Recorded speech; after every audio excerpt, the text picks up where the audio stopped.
After missing the postseason for only the second time in 12 years, and not to mention being without Klay Thompson for the first time in that time frame too, Golden State will look to have a bounce-back year. And believe it or not, they actually were 10 games above 500 last season, even with a fairly top-heavy team.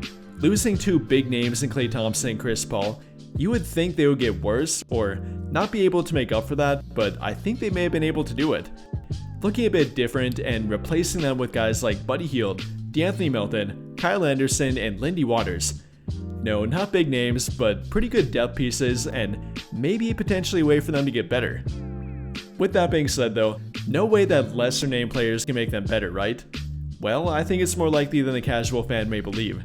And no, not because they went undefeated during preseason. I'm sure they're not too mad about that, but the real takeaway for me anyways is how quickly they built team chemistry and how much deeper they now are compared to last season. Like I mentioned before, Golden State was fairly top-heavy last season. Between Curry, Thompson, and CP3, they took up nearly the entirety of the team's salary cap, about $125 million out of the $136 million salary cap. So yeah, a whole lot of money tied to three players, all above the age of 34. And they were pretty much always an injury away from having major depth issues. Between CP3 and Draymond Green, they each missed over 20 games each. So definitely not a good thing for top guys in your payroll, and definitely not a good thing for a team that was fairly top heavy too. But now with the addition of more depth, although being able to more heavily rely on their young guys like Jonathan Kuminga, Brandon Podziemski, Trace Jackson-Davis, and Moses Moody, who they just signed to a new contract, they will have a significantly higher floor and ceiling in my opinion. For Jonathan Kuminga, they'll likely be relying on him heavier than ever before. No, they may have not come to an agreement on a contract extension quite yet, but if Kuminga can build off what he did last season, then they definitely will come to an agreement sooner rather than later. They were actually 4.2 points better with Kuminga on the court last season per 100 possessions. And with Kuminga on the court, they have a guy that applies so much downhill pressure on the rim, and combine that with great shooting around him, obviously a guy like S.Curry, Klay Thompson at that time, Buddy Hield now, that's a really difficult matchup for their opponent. Jonathan Kuminga attacking the rim one-on-one is a very difficult thing to stop, and he basically gets there anytime he wants to with their team. With that athletic ability to finish on the rim, and overall ability and confidence to do it, I think Kuminga will be building off what he did for their team last season. Averaging about 17 points per game, which is really good for a 22-year-old, but I think it will be even better. Whether it comes with more allowance on offense through isolation plays thrown up for him, or simply being dumped off the ball too around the rim, I think he'll build upon that and probably be more efficient too. But it's not only a different looking Jonathan Kuminga, as they definitely do have a different looking team overall. And a big addition to that new look Warriors team will be Buddy Hield. No, maybe not better than Klay Thompson, you can argue that one way or another if you want to at this point, but maybe more versatile within this Golden State offense. At this point, Buddy Hield can without a doubt create more separation than Klay Thompson, especially during the past couple of years now, and that adds an entirely new layer to their offense. Klay is obviously a three-point shooting threat, always has been, always will be, but now with him losing athletic ability and being a lot slower on the court, especially within the half-court setting, that made him easier to contain while running off screens and overall trying to fool the defense into collapsing on him. But now with Buddy Hield a much more quicker and overall athletic player at this point, I think they'll be tougher to defend, and we have seen a little bit of that throughout preseason too. A great off-ball mover, and definitely a guy that's really hard to keep up with running around screens. That's already shown throughout preseason, and I imagine it'll only be built upon during the regular season. And don't worry, he still gives them that great off-ball decoy when Curry's on the court with him. And with he and Curry already showing some team chemistry, playing together throughout the preseason and really playing well off of each other, I think that'll be a really good thing for their team and something that they definitely can improve upon in some aspects compared to Klay Thompson. And take a look at this play. Steph Curry dribbles up the court into a Kevon Looney high pick and roll play, and due to Curry's three-point shooting ability, Domantas Sabonis can't sink into his normal drop coverage. But with Buddy Hield's defender having to stay attached to him in fear of him getting open, although with Moses Moody's defender paying way too much attention to Steph Curry, that left the lane completely wide open for Moody to simply keep on running.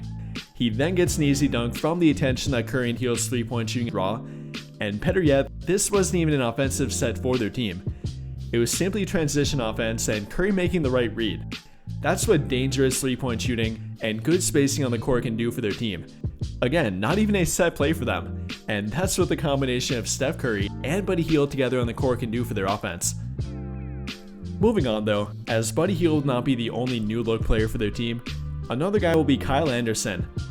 Not really a big name either, and a guy that tends to get a lot of flack for his shooting form, but an underrated addition to the rotation if you ask me. A terrific ball mover within the half-court setting, a really smart passer, and an underrated playmaker for a wing as well.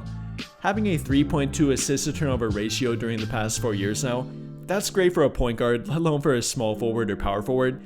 Definitely a smart player that pretty much makes the correct read every time down the court. A true rarity for a wing player again. And for this Golden State offense, that can be a dangerous asset. Kind of think Andre Iguodala type of forward for them, from a passing standpoint and an overall unselfish player standpoint too. He can score or get to his spots in the court, but he would rather look for that open player, and for a guy like Curry curling off a screen. Rarely makes the wrong read or turns the ball over, and again, I think that'll be a very good addition to this Golden State offense. Not many people are crediting it, but I think it was actually a perfect fit for their offense. And then defensively, he could be a sneaky addition to their closing lineup or simply for their smaller lineups in general. Kyle Anderson is about 6'9" with a 7'2" wingspan, and fairly mobile, albeit being called slow-mo, and between he and Draymond Green, that could be a tough smaller frontcourt to attack. Two wing players that are fairly good rim protectors and definitely hold their crown really well too. Draymond can switch pretty much 1 through 5, Anderson can switch pretty much 3 through 5, 2 through 4 depending on the matchup, and both guys are pretty good, versatile defenders too. Draymond can play at either center or power forward defensively, and then Anderson actually played 55% of his time at small forward last season, about 50% of his career minutes at power forward, and then 30% of his minutes at center from 2020 to 2022, showing off his versatility as well. So again, I think Anderson was a really good addition to their team, and will give them a different look both offensively and defensively too. Finally though, I think the last guy that will give them a big time different look happens to be DeAnthony Melton. Yet another offseason addition for their team, and if you ask me, they had nobody like him on their team last season. A guy that can drop about 15 to 20 points off the bench and can change the game defensively at the same time. Gives them another scoring punch to make up for when Curry inevitably has to take a break. Obviously can't play in 48 minutes per game, and when they took him out last season, they really struggled offensively. So DeAnthony Melton can help them with that, and again, not lacking on defense while doing it. Can both play on the ball or off the ball offensively, can do a little bit of playmaking, a little bit of self-creation, and really good 3-point shooting too. But then for defense, I think he and Gary Payton II are going to give their opponents hell on defense.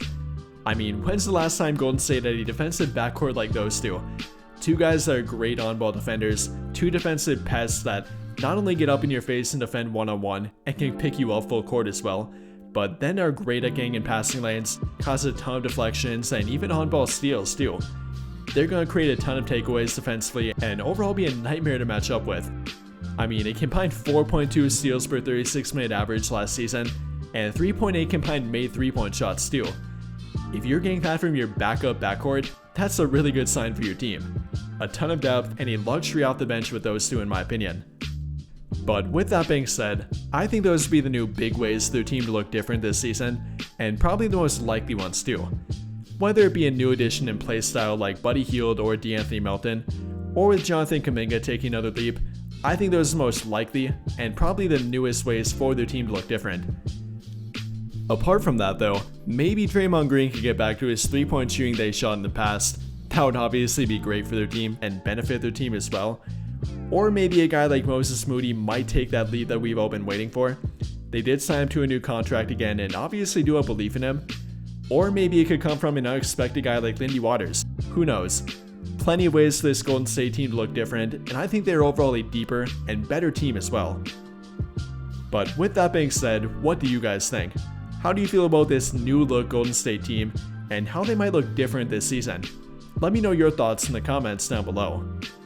But I think that'll pretty much do it for this one, and if you enjoyed the video, then don't forget to drop a like, hit that subscribe button if you have not already, and turn on notifications so you never miss out when I upload a video.